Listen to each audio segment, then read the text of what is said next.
What is zebra అసలు movies? Zebra అంటే zebra మీద 2 లైన్స్ ఉంది కదా, black line and white line.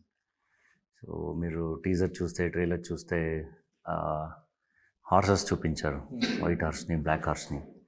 So సిస్టంలో కూడా బ్లాక్ కూడా ఉంది, వైట్ సిస్టమ్ కూడా బ్లాక్ అండ్ వైట్ కదా.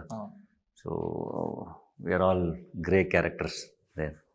సో పోస్టర్ చూసినా కూడా అదే కలర్స్ ఉంది. సో అందుకే జీబ్రా అని పెట్టేశారు. ఈ మూవీలో మీరు గ్రే క్యారెక్టర్ అనుకోవచ్చా? అందరూ గ్రేనే, అందరూ నేను సత్య అందరూ గ్రేనే, మీరు గ్రేనే, నేను గ్రేనే లైఫ్లో కూడా. So there is nothing called black and white. I think situations decide whether the hero in us comes out or the villain in us comes out. And the situations, the circumstances decide చేస్తాం కదా.